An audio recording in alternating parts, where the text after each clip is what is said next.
Short film reaction part 28 എല്ലാവർക്കും കുറെ ആയത് റിയാക്ട് ചെയ്തത് എനിക്കറിയാം. എന്താണേലും ഇന്നത്തെ ഇര എന്ന് പറയുന്നത് വേറെ ആരും തന്നെയല്ല, story screenplay dialogue the one and only Harish Pulalu, the king cobra, നമ്മുടെ ഭദ്രൻ പ്രേതാംബരൻ പെദംബരൻ ഏതോ ദിഗംബരൻ ഉണ്ടാക്കിയ ഷോർട്ട് ഫിലിമാണ്. അദ്ദേഹത്തിന്റെ തന്നെയാണ് നമ്മൾ വർഷങ്ങളായിട്ട് നോക്കിക്കൊണ്ടിരിക്കുന്നത്. ഈ ഷോർട്ട് ഫിലിമിന്റെ പേര് കേൾക്കാൻ നിങ്ങൾക്ക് ആഗ്രഹം ഉണ്ടാവും. ഈ ഷോർട്ട് ഫിലിമിന്റെ പേര് കേൾക്കുന്നതിന് മുമ്പ് നിങ്ങളുടെ സുന്നാമണിയിൽ എന്തെങ്കിലും ചൂണ്ടക്കൊളുത്ത് കൊളുത്തിയിട്ടുണ്ടോ എന്ന് നോക്കുക. കാരണം ഈ ഷോർട്ട് ഫിലിമിന്റെ പേര് ചൂണ്ടക്കാരന്റെ മകൻ. അപ്പൊ നമുക്ക് കാണാം. എല്ലാവരും ശ്വാസമൊക്കെ എടുത്ത് വെള്ളമൊക്കെ കുടിച്ച് റിലാക്സ് ആയിട്ടിരിക്കുക. Sit back and enjoy. കാട്ടിൽ മേക്കാതിൽ ക്രിയേഷൻസ്. അത് ഇംഗ്ലീഷിൽ കാണിക്കുന്നു. സീൻ ചൂണ്ടക്കാരന്റെ മഹാൻ. അത് എഴുതി കാണിക്കുന്നതൊക്കെ നൈസായിട്ടുണ്ട്. പക്ഷേ സിനിമ കാണുമ്പോഴേക്കും നൈസൊക്കെ മാറും. എല്ലാരും ഹെഡ്ഫോൺസ് ഒക്കെ വെച്ചേക്കുക. Suresh Babu Oombakkara, background music Johnson, producer by P Bhadran Mayyad, story screenplay dialogues ഇത്തവണ ശരിയാക്കിയിട്ടുണ്ട്. ഡയറക്ഷൻ ഹരീഷ് പുലലു. നമ്മുടെ താരരാജാവ് ദ വൺ ആൻഡ് ഓൺലി ആരാണ്ടൊക്കെ തുഴഞ്ഞു വരുന്നുണ്ട്. അഭിനയം നോക്കിയേ, ആ വള്ളം തുഴയുന്നത് കണ്ടാൽ തന്നെ അറിയാം. തുഴഞ്ഞിട്ട് ഇങ്ങോട്ട് എത്തണല്ലോ, അവിടെ തന്നെ നിന്ന് കറങ്ങിക്കൊണ്ടിരിക്കുക. സീൻ അഭിനയം. അഭിനയിച്ചിട്ടും കാര്യമില്ല. ഇനിയിപ്പോൾ പുള്ളിനെ രക്ഷിക്കാനായിട്ട് വേറെ ആൾക്കാരും ലൈഫ് ബോട്ടൊക്കെ ആയിട്ട് പോകേണ്ടി വരും. ഓയ് ഇങ്ങോട്ട് വാ. തുഴഞ്ഞു എങ്ങനെയൊക്കെ എത്തിച്ചിട്ടുണ്ട് കേട്ടാ. കാറ്റ് പിടിച്ച് അവസാനം കരക്ക് എത്തി.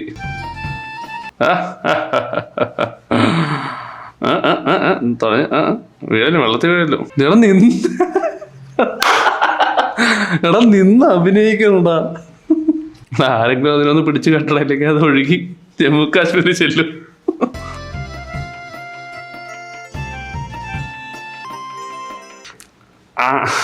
കണ്ണിട്ടടിക്കണം. വെളിക്കിരിക്കണ ചൂണ്ട ഇടുന്ന ജാതി.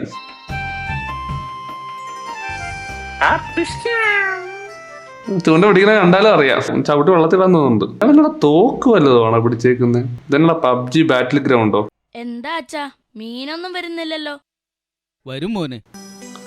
ഹലോ, കരിമീനല്ലേ?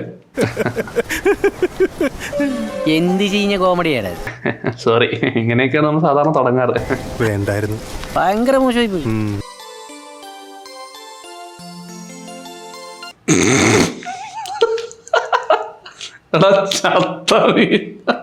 കാശ് കൊടുത്ത് കടയിൽ പോയി മീനെ മേടിച്ച് അത് കൊളുത്തി വെള്ളത്തിയിട്ടിട്ട് അത് പൊക്കി കാണിക്കുന്നു. ഫ്രഷ് ആണല്ലോ മീൻ. പീഡിപ്പിച്ച് വെച്ചേക്കണ്ട മീൻ്റെ മേത്തൊക്കെ നോക്കിയേ.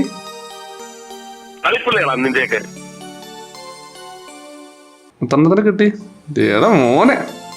സീൻ വേഗം വാച്ചാ, അല്ലെങ്കിൽ മീനല്ല അതിന്റെ വഴിക്ക് പോകും. നീയല്ലേ എന്റെ കൂടെ വരുന്നത്. അതെന്താ മകനെ മീനായിട്ടാണ് ഇയാൾ കാണുന്നത്? ഇന്ന് ഒരെണ്ണത്തിന് പോലും കിട്ടുമെന്ന് തോന്നുന്നില്ല. ഓ ഇന്ന് നമുക്ക് നോക്കാം. മകനെ മീനെ വെച്ച് പക്കി ഉണ്ടാക്കിയാന്ന് തോന്നുന്നു. അച്ഛനായിരിക്കും ഏറ്റവും കൂടുതൽ മീൻ കിട്ടുന്നത്. നോക്കാം. സീൻ ഡയലോഗ് ഡെലിവറി ഒക്കെ ഞാൻ കാണട്ടെ. എന്തുവാ കൊളുത്തിടുന്നേ? ചെമ്മീനാണോ?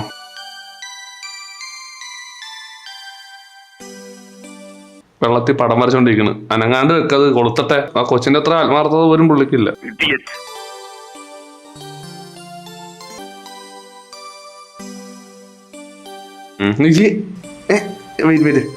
പുറകെ നോക്കിട്ട് എനിക്ക് മനസ്സിലാക്കണത് ആരാണെന്ന്. ആരായിരിക്കും? നമ്മുടെ കോടികൾ ബിസിനസ് നടത്തുന്ന പുള്ളിക്കാരൻ. താൻ ജോലി ചെയ്യാതെ മദ്യപിച്ച് ലെക്ക് കെട്ട് ചെയ്ത പണിക്കൊക്കെ കമ്പനിക്ക് കോടികളാണ് നഷ്ടം. ഏത് കോടി? ഓണക്കോടിയോ? കമ്പനിക്ക് കോടികളാണ് നഷ്ടം. ആയാ മതിയായിരുന്നു. ആണെങ്കിൽ സീന. വലിയ പ്രതീക്ഷയിലാണ് ഞാൻ നിൽക്കുന്നത്. ഇന്ന് രണ്ടാളും കൂടി ആണല്ലോ മീനെല്ലാം വാരിക്കൊണ്ട് പോകുമോ? നമ്മൾ ഉദ്ദേശിച്ചതല്ല. കൊണ്ടുപോകും സോളമൻ ചേട്ടാ. ഞങ്ങൾ ഇന്ന് ഒരുമിച്ച് ഒരു വാര് വാരും. ഒരുപാട് അങ്ങോട്ട് വാരല്ലേ. ഒരു വാര് വാരും. വരിക്കൊണ്ട് പോകാൻ കമ്പോലായിട്ടല്ലോ വന്നേക്കുന്നത്. നീ കൊണ്ടുപോയിക്കോടാ മോനെ, ഇതൊക്കെ നിനക്കുള്ളതല്ലേ.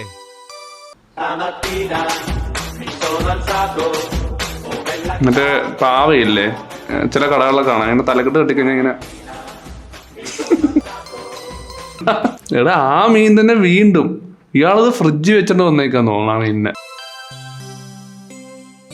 ചെതമ്പലൊക്കെ കളഞ്ഞ് സെറ്റാക്കിയ മീൻ.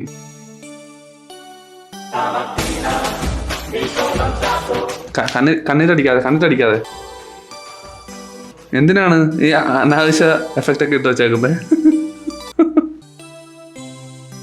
മീൻ വേണോ സാറേ? എത്ര രൂപ വേണം? ഒരു 500 രൂപ താ സാറേ. 300 രൂപ തന്നേക്കാം. നല്ല പച്ച മീനാ സാറേ. 400 രൂപ തന്നേക്കാം. നല്ല ചുമല മീനാ സാറേ. 300 രൂപ തന്നേക്കാം. നല്ല മഞ്ഞ മീനാ സാറേ. 400 രൂപ തന്നേക്കാം. നല്ല പർപ്പിൾ കളറുള്ള മീനാ സാറേ. 700 രൂപ തന്നേക്കാം. ബാക്ക്ഗ്രൗണ്ട് മ്യൂസിക് ഇടാൻ ചിലർക്ക് ഭയങ്കര സന്തോഷം. ഒരു 500 രൂപ താ സാറേ. കൂട്ടു സാറേ. 300 രൂപ തന്നേക്കാം. പോ സാറേ. നല്ല പച്ച മീനാ സാറേ. 400 രൂപ തന്നേക്കാം. 400 ഇന്നത്തേക്ക് ഒരു പിടി ഇപ്പുറത്തെ കോളം മാർക്കറ്റിൽ നിന്ന് 600 രൂപയ്ക്ക് കാശ് കൊടുത്ത് മേടിച്ചിട്ട് അത് ചൂണ്ടയിൽ കൊളുത്തി വെള്ളത്തിൽ നിന്ന് വെക്കൊണ്ട് വന്നിച്ചും ഈ പുള്ളിക്ക് 400 രൂപയ്ക്ക് വിറ്റ്. ഓ സമ്മതിച്ചു സാറേ. ഓ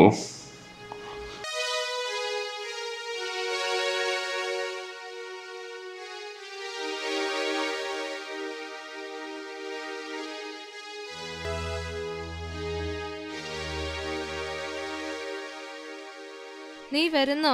ഇല്ല. എന്തിന്? പഠിക്കാനാണോ? അതെ, പഠിക്കാൻ. അതിനെനിക്കൊന്നും അറിഞ്ഞുകൂടല്ലോ. നീ ഇവരൊക്കെ അറിഞ്ഞിട്ടാണല്ലോ പഠിക്കാൻ പോകുന്നത്. അതിനെനിക്കൊന്നും അറിഞ്ഞുകൂടല്ലോ. മോനെ അവിടെ ചെന്ന് പഠിക്കുമ്പോഴല്ലേ ഇതൊക്കെ അറിയുള്ളൂ. അതിനെനിക്കൊന്നും അറിഞ്ഞുകൂടല്ലോ. അതിനല്ലേ മോനെ പഠിക്കാൻ പോകുന്നേ. ഇതൊക്കെ ആരാണോ ഡയലോഗ് കൊടുത്തു ഈ പിള്ളേരെ അപമാനിക്കാൻ വേണ്ടി? അതൊക്കെ ഞാൻ പറഞ്ഞു തരാം. എനിക്ക് പഠിക്കാൻ വലിയ ആഗ്രഹമാ. എല്ലാ സിനിമയുടെ തുടക്കത്തിലും പിള്ളേർ അങ്ങനെ പറയാറ്.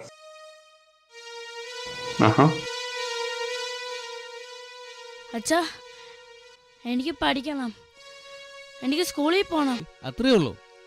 നീ എന്നെ പേടിപ്പിച്ച് കളഞ്ഞല്ലോ. അതൊക്കെ നമുക്ക് ശരിയാക്കാം. അപ്പൊ ഇത്രയും നാൾ കൊച്ചു സ്കൂളിൽ പോകാണ്ടാണോ വളർന്നത്? ഇത്ര സിമ്പിൾ ആയിട്ട് ചെയ്യാൻ പറ്റുന്ന കാര്യം താനെന്താടാ പിന്നെ ചെയ്യാതിരുന്ന ഇത്ര നാളായിട്ടും? അത്രേ ഉള്ളൂ. ഭയങ്കര സിമ്പിൾ ആയിട്ടാണ് പുള്ളി അത് ഹാൻഡിൽ ചെയ്തത്. ഇത്ര നാളായിട്ട് സ്കൂളിൽ കൊണ്ടുവരില്ല കൊച്ചിനെ. ഇപ്പോഴാണ് പുള്ളിക്ക് തോന്നിയത് പിള്ളേരെ സ്കൂളിൽ പറഞ്ഞു. ഇയാളെ ആദ്യം സ്കൂളിൽ പറഞ്ഞു തന്നു, അതിൻ്റെ ഒരു കുറവുണ്ട്. അതെന്തോ കാണിച്ചേ? ആരാ ഇങ്ങനെയൊക്കെ ഓടാൻ പറയുന്നേ? എന്താ മോനെ ഇങ്ങനെയൊക്കെ ഓടുന്നേ? ഈ ഓട്ടം കണ്ടപ്പോൾ എനിക്ക് നമ്മുടെ കളിപ്പാവല മറ്റേ നായകനെ ഓടിയ ഓർമ്മ വരുക. ഇങ്ങനെയൊക്കെ ഓടുന്നേ നിങ്ങൾക്കും ഉണ്ടോ എന്നെ പോലെ വയറിളക്കം? ഓർമ്മയുണ്ടോ ആ ഷോർട്ട് ഫിലിം? അതൊക്കെ എന്നോട് കൊടുത്തേക്കാം, ഒന്നുകൂടി കണ്ടിട്ട് വാ. കുറെ നാളായില്ലേ അതൊക്കെ കണ്ടിട്ട് നിങ്ങള്.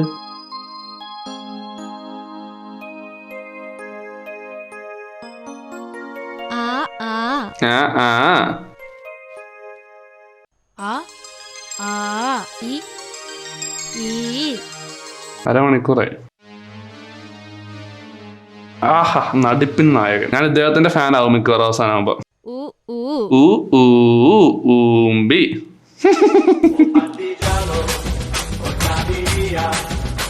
മേരി ഇറങ്ങി വാടി ഇങ്ങോട്ട്. ഇന്ന് 4 കാലിലാണല്ലോ എന്റെ കർത്താവേ. അതേടി എന്റെ കാശ് എന്റെ ഇഷ്ടം പോലെ ഞാൻ കുടിക്കും. നീ ആരടി ചോദിക്കാൻ? Oscar performance. ഞാൻ രാവിലെ ഇറങ്ങി മീനും വിറ്റ് കഷ്ടപ്പെട്ട് കഴിയാണ് ഈ കാലമുടന്റെ കൂടെ.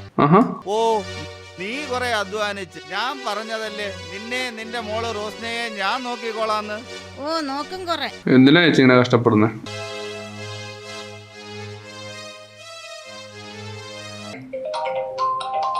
യെസ് गुड आफ्टरनून सर जी, मनीषा बात की एजेंसी बैंक की तरफ से. ओके एजेंसी बैंक की तरफ से कस्टमर हो जो क्रेडिट कार्ड यूज कर रहे हो. ओके अभी नहीं चाहिए. अच्छा ठीक है ठीक है. Thank you thank you thank you.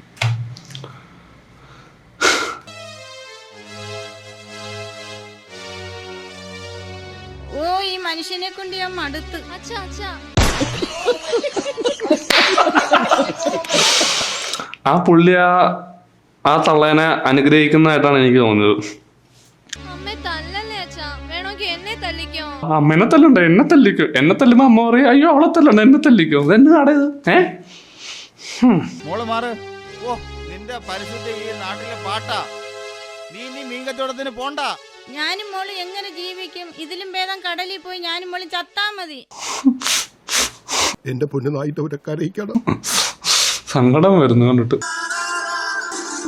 കഥ പറയുമ്പോൾ മൂവിയുടെ അവസാനം പോലും ഞാൻ ഇത്രയും കരഞ്ഞിട്ടില്ല. എന്റെ ഹൃദയത്തിലല്ല ചുക്കാമണിയിൽ ടച്ച് ചെയ്യുന്നു ഈ സിനിമ. ആ ആ ഇവനിപ്പോഴും ആ ഈ പഠിച്ചു കഴിഞ്ഞില്ലേ? ഈ ഈ ഓ ഊ അതെന്നതാ കാണിച്ചത്? ആ കഞ്ഞി കുടിച്ചാ? ഊ ഊ ശരിക്കും എന്താ പ്രശ്നം? എന്താ മൊട്ടത്തല്ല ഞാൻ തീരട്ടെ. എടി നമ്മുടെ മോനൊരാഗ്രഹം, അവന് സ്കൂളിൽ ചേർന്ന് പഠിക്കണമെന്ന്. അയ്യോ അതിന് കുറെ കാശാകില്ലേ?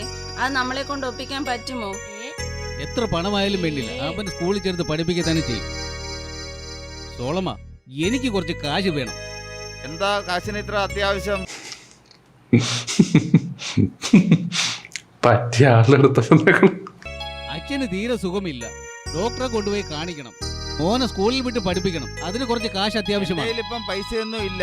പിന്നെ ഒരാളെ പരിചയപ്പെടുത്തി തരാം. ഭയങ്കര പലിശയാ. എന്നാലും വേണ്ടിയില്ല, കാശിന് കുറച്ച് അത്യാവശ്യമാണ്. ഇതെന്തുവാ ഈ ഷട്ടയില്? മൂത്രം പോകാനുള്ള സെറ്റപ്പ് പോലാണോ? മൈക്ക് മൈക്കടാ മൈക്ക്. ചെല്ല് ഷാപ്പില്.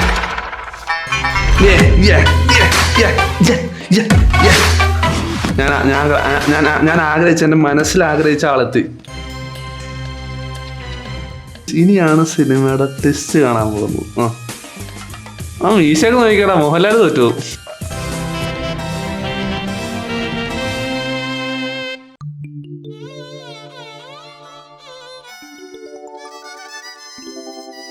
മാമച്ച ഒരു 5000 രൂപ കടം വേണം. കറക്റ്റിന് തിരിച്ചു തരാം. ഡാ സോളമ, നീ പറഞ്ഞിട്ടാ ഇടപാട്. പറഞ്ഞതൊക്കെ ഓർമ്മയുണ്ടല്ലോ. പലിശയും മുതലും കറക്റ്റ് ആയിരിക്കണം. സോളവനെയാണ് വിശ്വസിച്ചേക്കണം. സോളവന്റെ റേഞ്ച് നമ്മൾ കണ്ട്. അപ്പൊ ഇത് കൊടുത്തവന്റെ റേഞ്ച് ഗസ് ചെയ്യാലോ. ശരി, എല്ലാം കറക്റ്റിന് തന്നു തീർത്തോളാം. കുടി, ഇച്ചിരി വെള്ളം കുടി. അല്ലേ ഈ മാമച്ചന്റെ തനിക്കുണം കാണും. പൈസ സോളമന്റെ കൊടുത്തേക്കാം. ആ ഇതാരി കിടക്കുന്നേ മക്കളെ, പണി കിട്ടും. പണി കിട്ടും, പണി കിട്ടും. മൊഞ്ഞേ പണി കിട്ടുവേ. ഈ പുതിയതായിട്ട് ആരെങ്കിലും ഈ ഷോർട്ട് ഫിലിം റിയാക്ഷൻ കാണുന്നോടെ നിങ്ങൾക്ക് ഇതൊന്നും മനസ്സിലാകത്തില്ല. നിങ്ങൾ പണ്ടത്തെ എന്റെ റിയാക്ഷൻ കണ്ടാലേ ഈ മാസ്മരിക ആൾക്കാരെയൊക്കെ നിങ്ങൾക്ക് മനസ്സിലാകത്തുള്ളൂ കേട്ടോ. എടാ മോനെ, ഇത് കഴിഞ്ഞില്ലടാ. എടാ കാക്കാക്കി പഠിക്കടാ.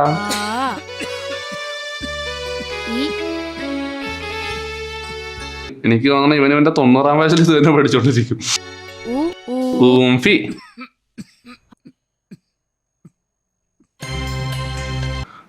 കണ്ടില്ലോ മാമച്ചൻ വന്നടാ. പൈസ കൊടുത്തില്ലെന്ന് തോന്നുന്നു. ഇവിടെ ആരെയല്ലേ?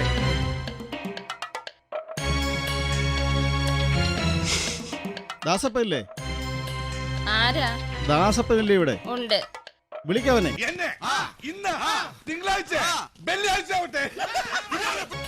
എന്റെ കയ്യിൽ നിന്ന് കാശ് വാങ്ങിച്ചിട്ട് കുറെ നാളായി. കരണ്ട സമയം കഴിഞ്ഞു. മാമച്ച, മീൻ കിട്ടിയിട്ട് 10 ദിവസമായി, കച്ചവടം തീരെയില്ല. ഉണ്ട് മടക്കി കുത്തിയതുവരെ കാണിച്ചാണ്ടാ ആ camera angle. Of cameraman scene. ഒന്നും എനിക്കറിയേണ്ട കാര്യമില്ല. ഇനി കാശ് വന്നില്ലേ? ഓത്തെന്താ കുമ്മായം വരുത്തേച്ചേക്കുന്ന? ഇനി കാശ് വന്നില്ലേ? മേക്കപ്പ് ഇട്ടതാണ്. എവളെ ഞാനേ അറിയാലോ എന്റെ സ്വഭാവം. എവളെ ഞാനേ അറിയാലോ എന്റെ സ്വഭാവം. എല്ലാം തന്നു തീർത്തോളാം. തന്നാ നിനക്കുള്ള, തന്നാ നിനക്ക് കൊള്ളാം. ഇല്ലെങ്കിൽ വേറെ വഴി നോക്കും ഞാൻ. ഇല്ലെങ്കിൽ ഞാൻ വേറെ വഴി നോക്കും. എന്നിട്ട് പുറകെ കൂടി വരും. ആ ഫണ്ട്. ആ വരട്ടെ ബാക്കി കേട്ടല്ലോ. വാടാ പുറകെ കൂടി വരാം. മുന്തഴിഞ്ഞു പോണ്.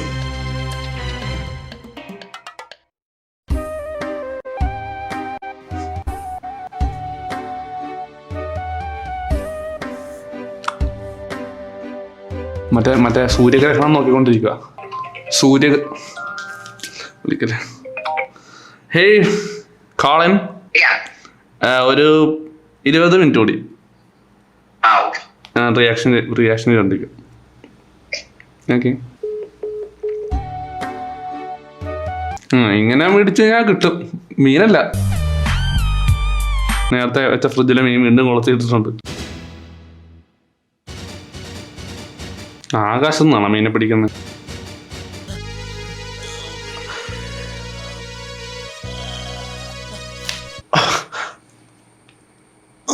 അയ്യോ, എന്നാ പറ്റി? വെയില് കായാൻ കിടക്കുവാണോ? അയ്യോ, ആരെങ്കിലും വാ, രക്ഷിക്ക്. അമ്മേ, അച്ഛൻ എന്തിയേ? അച്ഛനെ വഴിക്ക് കളിക്കുന്നു. അച്ഛൻ രാവിലെ ചൂണ്ടയിടാൻ പോയി. ഇന്ന് സ്കൂളിൽ പോകുന്ന ദിവസമല്ലേ? ഞാനൊന്ന് അച്ഛനെ കണ്ടിട്ട് വരാം. ഇവിടെ കരയെ കിടന്ന് പടച്ചോണ്ടിരിക്കുക. എടുത്ത് വെള്ളത്തിൽ ഇറ.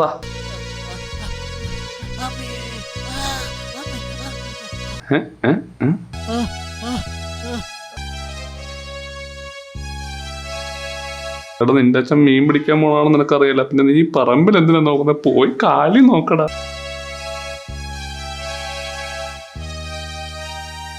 അച്ഛാ,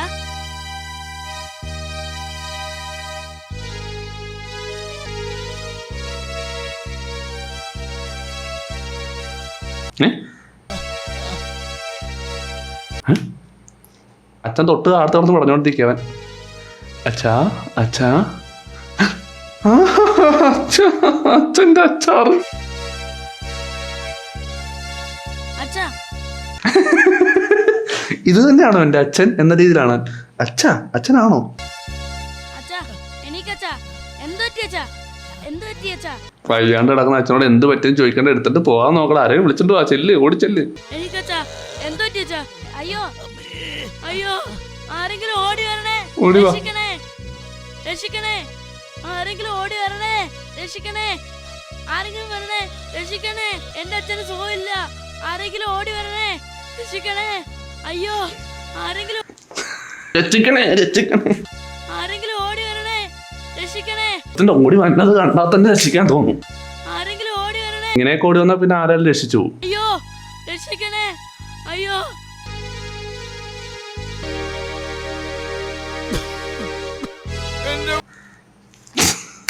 ഇടി വെട്ടി തന്നെ പാമ്പ് കടിച്ച പോലെ. എന്റെ മോനെ, ഈ കുടുംബം ഇനി ആര് നോക്കൂടാ? മോനെ, പണി മോനെ, കിട്ടി. പണി കിട്ടും. ഈ കുടുംബം ഇനി ആര് നോക്കൂടാ? ഞാൻ നോക്കാം, മതിയോ? ചിരിച്ചോണ്ട് കിടക്കുന്ന എന്നിട്ട് ഇനി അയാളെ വയറ്റിലും കൂടി കയറി കിടക്ക്. ഒന്നാമത് ശ്വാസം കിട്ടുന്നില്ല പുള്ളിക്ക്. തല്ലാൻ വന്നോണ്ടാ. ഓ, ചൂണ്ടയായിരുന്നു, സോറി. അതെന്നതാ, അന്തിചുംബനാണോ? ആഹാ. എന്റെ മോനെ, നീ രാത്രിയിൽ എവിടെ പോവുക? ചൂണ്ടയിടാൻ പോവാ അമ്മേ.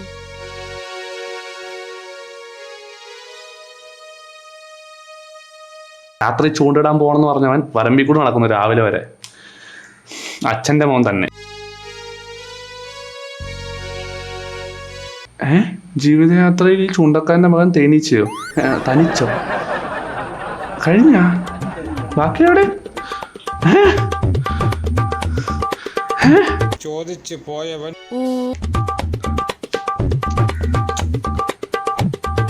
സിനിമ വിലയിരുത്തിക്കോട്ടെ എങ്കിൽ 15 മിനിറ്റോളം അവരാധിച്ചു വെച്ച ഈ ഷോർട്ട് ഫിലിം തുടക്കം മുതൽ അവസാന ഭാഗം വരെ മാറ്റിവെച്ച് കഴിഞ്ഞാൽ സൂപ്പർ മൂവിയാണ് കേട്ടോ. എനിക്ക് ഇഷ്ടപ്പെട്ടു. പിന്നെ എല്ലാവരും നന്നായിട്ട് അഭിനയിച്ചു. ഇതിൽ ഏറ്റവും നന്നായിട്ട് അഭിനയം കാഴ്ചവെച്ച ആരാന്ന് ചോദിച്ചു കഴിഞ്ഞാൽ മീനും വള്ളവുമാണ്. കാരണം മീനും വള്ളവും ഒക്കെ സ്വന്തമായിട്ട് അഭിനയിക്കുമായിരുന്നു. ഡയറക്ടറിന്റെ കയ്യിൽ പോയി നിൽക്കുന്നില്ലായിരുന്നു അവരുടെ അഭിനയം. പിന്നെ വില്ലനെ പറ്റി പറയാനാണെങ്കിൽ വളരെ കുറച്ച് നേരം ഉണ്ടായുള്ളൂ. അദ്ദേഹത്തിന്റെ ഒരു മാസ്മരിക പെർഫോമൻസ് ഒക്കെ ഞാൻ പ്രതീക്ഷിച്ചു. മകൻ തനിച്ചോ എന്നൊക്കെ പറഞ്ഞാണ് അവസാനിക്കുന്നത്. ഇപ്പൊ എന്റെ ഒരു ഗസ് എന്ന് വെച്ചാൽ അവൻ ഇപ്പോഴും ജീവിച്ചിരിപ്പുണ്ട്. അവൻ വളർന്നു വലുതായി ഒരു 10-90 വയസ്സിലും എഴുതിക്കൊണ്ടിരിക്കുകയാണെന്നാണ് ഞാൻ വിശ്വസിക്കുന്നത്. ഒരു മനസ്സിലെ ഒലപ്പിച്ച ഒരു സിനിമ, എൻ്റെ മനസ്സിനെ തകടം മറിച്ചൊരു മൂവി. ഒരു ഷോർട്ട് ഫിലിം ഉണ്ടാക്കുന്നത് എത്രത്തോളം ഡിഫിക്കൽട്ട് ആണെന്ന് ഈ ഒരു ഷോർട്ട് ഫിലിം കാണുമ്പോൾ നമുക്ക് മനസ്സിലാവും. ഇതുപോലത്തെ ഷോർട്ട് ഫിലിംസ് ഇനിയും വേണം, എന്നാലേ എനിക്കിങ്ങനെ ഊക്കി വിടാൻ പറ്റത്തുള്ളൂ. അപ്പോൾ ഇത്രയേ ഉള്ളൂ നമ്മുടെ ഷോർട്ട് ഫിലിം റിയാക്ഷൻ. അടുത്തൊരു ഷോർട്ട് ഫിലിം റിയാക്ഷൻ ആയിട്ട് നമ്മൾ ഉടനെ തന്നെ വരുന്നതായിരിക്കും. അതുപോലെ തന്നെ ഇതിൻ്റെ ഒരു സീരീസ് നമ്മുടെ 2 ചാനലും സ്പ്ലിറ്റ് ആയിട്ട് കിടപ്പുണ്ട്. നിങ്ങൾക്ക് അതും പോയി കാണാവുന്നതാണ്. അതൊക്കെ ഞാനിവിടെ അവസാനം കൊടുത്തേക്കാം. അപ്പോൾ എൻ്റെ വീഡിയോ ഇത്രയുള്ളൂ. എൻ്റെ വീഡിയോ ഇഷ്ടപ്പെട്ട ലൈക്ക് ചെയ്യുക, ഷെയർ ചെയ്യുക, സബ്സ്ക്രൈബ് ചെയ്യുക. എൻ്റെ വീഡിയോ ഇഷ്ടപ്പെടാത്തവരും ലൈക്ക് ചെയ്യുക, ഷെയർ ചെയ്യുക, സബ്സ്ക്രൈബ് ചെയ്യുക. എന്നെ ഇഷ്ടപ്പെടാത്തവരും എന്നെ ഇഷ്ടപ്പെടണ്ട. അടുത്തൊരു വീഡിയോ ആയിട്ട് നമ്മൾ ഉടനെ വരുന്നതായിരിക്കും. So bye for now.